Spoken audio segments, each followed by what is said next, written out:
Il y a beaucoup de joueurs qui sont présents pour ça, ça fait plaisir. Sachez qu'aussi, hein, n'oubliez pas, mais alors ce sera pas forcément en stream, mais il y aura un tournoi débutant en plus sur place pour justement les joueurs parrainés, pour qu'ils puissent tranquillement tester le jeu. Hein. Le système de parrainage, pour ceux qui ne connaissent pas, c'est un nouveau truc qui est arrivé du coup pour les Overdrive et qui risque de continuer vu comment ça a été assez populaire. À savoir que lorsque vous achetez une place dans les premières heures d'inscription, ou dans les premières journées plutôt, vous avez la possibilité de pouvoir parrainer un joueur, donc tout simplement donner une place gratuite à un joueur, de préférence débutant, pour qu'il puisse tranquillement tester le jeu et qu'il aura le droit à son propre bracket, un sort de bracket débutant. Et ça c'est trop cool en soi, ça a très bien marché pour Guilty, ça a bien marché pour Melty, et qui sait peut-être que pour d'autres jeux ça risque d'être pas mal. On a les infos nous donc... N'hésitez pas à aller suivre le Twitter de Next Level et celui de Dorf pour justement... connaître toutes les informations sur les potentiels Overdrive. Nous on a déjà une date, ça c'est plutôt cool, mais vous le saurez ça tranquillement. Deuxième Zato en stream, à savoir celui de Ryan One contre du coup Lordrag avec sa Ino, qui nous fait le plaisir de pouvoir participer au tournoi. Même chose avec Ryan One qui a pu participer à la KNA Cup hier avec une, je sais plus quelle place, mais au moins il était quand même arrivé extrêmement loin. Donc à voir comment ça va se peaufiner du coup pour cette Overdrive. Là pour l'instant les deux bursts ont été utilisés de deux côtés avec déjà une petite ouverture sympathique pour Ryan One avec la grenouille de Mr. Eddy et une ouverture avec la drill. Et attention, ça va être les setups. Pour l'instant on a une garde qui a dû casser malheureusement sur un simple de K2D. Et là c'est les setups avec Eddy. Ça va être en haut, en bas, et c'était continuellement en haut. Et oui, le 5D en l'air est considéré comme un overhead. Donc aïe, des bisous, bonsoir. Comme disaient certains joueurs de Zato, bloquer Zato, c'est faux, puisque au bout d'un moment, la garde peut être ouverte assez facilement quand on s'appelle justement Zato. Donc et voilà, passage en dessous hein, pour faire un petit cross down avec son personnage, avec du coup beaucoup de dégâts qui ont été mis, encore un autre setup du Blue RC, et ce sera instant over qui passera. On va pouvoir du coup tranquillement casser le mur, surtout qu'on a encore Eddy qui peut continuellement à faire son taf, hein, par apparition d'oppose pour fermer un petit peu l'adversaire, et avec un petit bait de burst, 1-0 pied ici. Tiens ici pour l'instant Ryan One qui nous propose un très beau jeu face à Igno qui a l'air d'être assez ça a l'air d'être assez compliqué le match-up en soi, je ne le connais pas trop, donc qui sait pourra obtenir de belles informations.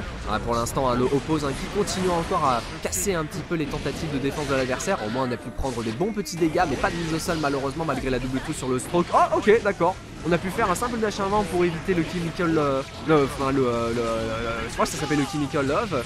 Et là du coup malheureusement Ryan One qui a pu prendre beaucoup de dégâts, surtout avec une mise au sol avec la super. Ouais, on n'aura pas de reprise avec le 2S, c'est pas trop grave. On a essayé de tenter une chimie, malheureusement ce sera pas le cas, mais ce sera un petit 6K 2K2D, parce que oui c'est comme on hit, hein, parce qu'après tout Zato en avait besoin. La super qui passera du coup en hit, qui fera énormément de dégâts à Zato. Elle est là, c'est avec les festivals de 50-50, mais cette fois-ci du côté de Lordrag. Mais malheureusement on avait une bonne garde et ce sera 5D pour terminer du coup sur round.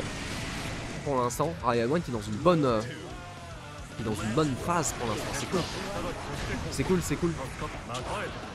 Eddy et Zato peuvent frapper un overhead et un low ou pas du tout? Non, il n'y a pas d'imbloquable, Eddy n'a pas d'overhead et de low, hein. La grenouille, même si elle a une phase ascendante et descendante, vous pouvez bloquer en ayant votre garde basse. C'est surtout Zato qui va justement ouvrir en haut ou en bas, mais il a énormément de mix-up. Voilà, il peut profiter de son dash avant en l'air assez spécial pour justement se propulser vers le sol et justement pouvoir mettre un petit low. Ça a été un bon exemple, mais derrière aussi il a énormément de coups en overhead, surtout lorsqu'il est en l'air, avec que ça soit le 5H, le 5D en l'air, bref, beaucoup d'overhead, donc ça permet tout simplement de faire des 50-50.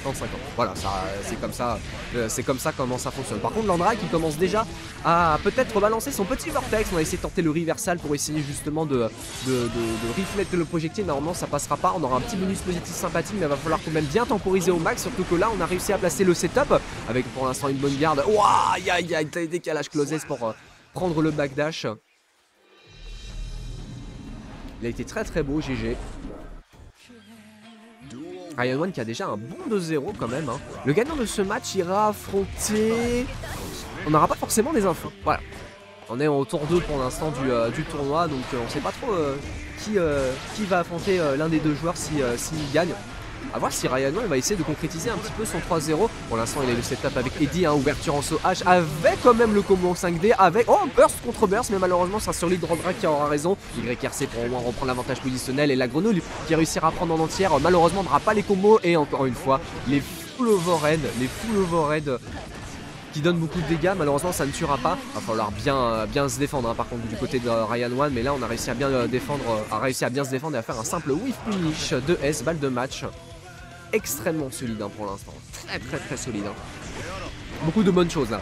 Beaucoup de bonnes choses. Eddie qui réussira à propulser l'adversaire dans le coin avec un autre 5D. Confirme avec la grenouille. Beaucoup de dégâts vont être mis. Par contre, on détruira le mur sans avoir la possibilité d'invoquer Eddie. Donc peut-être que pour Lord Drake, il y aura peut-être moyen de pouvoir s'exprimer. Et justement, il y a eu un saut S, mais malheureusement, il n'y aura pas de confirme. À voir comment il va se défendre du coup. Ouais, ce sera le devant derrière. Avec peut-être la dernière ouverture. Et ce sera le backdash qui passera. Et le burst qui arrivera au pire moment. Puisqu'il sera baité de façon très clean.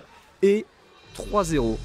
Pour Ryan One, joueur de Zato qui a la possibilité de faire top 8 à ce tournoi, même si énormément de joueurs seront présents